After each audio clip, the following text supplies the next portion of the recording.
Chapitre 5. Les préparatifs de la guerre sainte et le premier congrès de Fugumba. Dans le Timbo, les enfants de Kikala, Maliki et Nuhu s'y installèrent confortablement et à la disparition de leurs parents, leurs descendants prirent leur succession avec courage et détermination. L'aîné de Nuhu Si, Ibrahima Sambego, était un marabout très doué, très pieux. Il avait le don de la parole et un penchant très poussé pour la guerre sainte.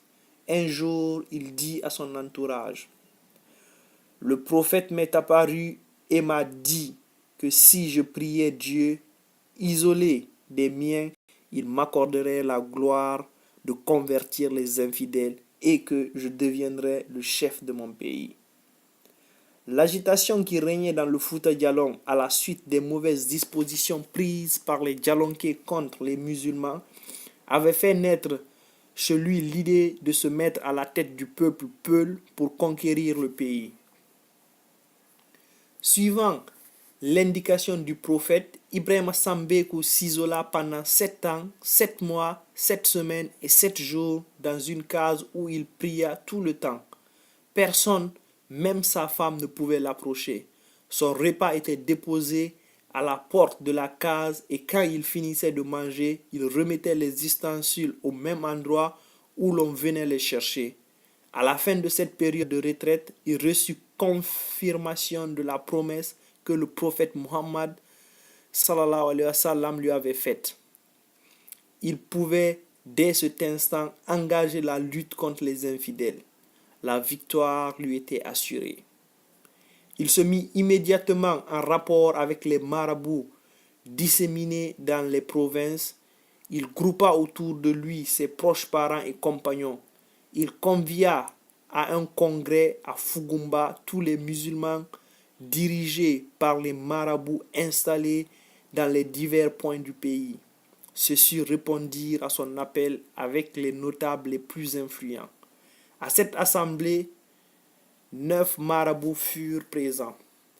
Alpha Ibrahima Sambego lui-même, Alpha Mamadou Sellou de Labé, Tcherno Samba de Bouria, Tcherno Siré de Timbitunni, Tcherno Suleiman de Timbitunni, Alpha Amadou de Kollade Kankalabé, Alpha Moussa de Kebali, Alpha Saliou Balla de Koin, Alpha Mamadou Sadio de Fugumba.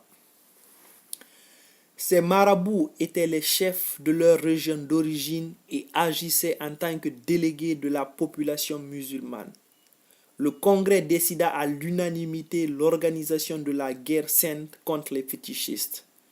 Avant de se préparer, ils furent entre eux la traduction du Coran afin d'aiguiser leurs connaissances. Cette traduction terminée, ils décidèrent d'interroger le sort afin de déterminer leurs chances de succès. À cet effet, chacun d'eux devait tirer d'un arc une flèche sur un arbuste appelé Dunduke, hors du village. Tous atteignirent l'arbuste. Ce fut un heureux présage de leur victoire. La guerre sainte fut immédiatement décrétée. Réconfortés du succès du sort, nos marabouts se dirigeaient immédiatement avec leurs adeptes sur Kebali, situé à quelques kilomètres, pour attaquer Dianyero, grand roi djallonké qui vivait dans son fief. Il fut exécuté sans retard et tous ses biens enlevés.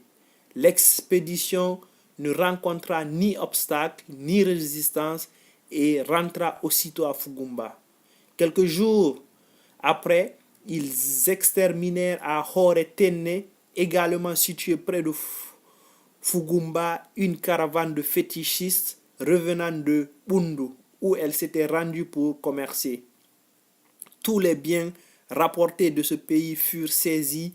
Ces 2 succès éveillèrent l'attention des fétichistes qui ne tardèrent pas à se préparer à riposter. À cet effet, une armée de Poulis et de Djallonké fut formé à l'est de Timbo, à Talansang. Les musulmans s'empressèrent à leur rencontre. Au nombre de 99, ils dispersèrent les infidèles qui étaient 10 fois plus nombreux. Grâce à leur courage et à leur vaillance, l'armée fétichiste fut mise en déroute et la majorité de ses soldats furent anéantis sur place. Cette nouvelle victoire eut un grand retentissement dans le pays en faveur de l'islam. Après ces 3 victoires, le Congrès ferma ses portes après avoir adopté une résolution générale qui conclut le renforcement de l'unité musulmane et la mobilisation permanente et générale de tous les habitants valides pour la poursuite de la guerre sainte afin d'asseoir l'islam et solidement. Chaque marabout rejoignit alors sa région d'origine avec ses partisans, avec la ferme volonté de poursuivre l'entreprise noble qui venait d'être amorcée.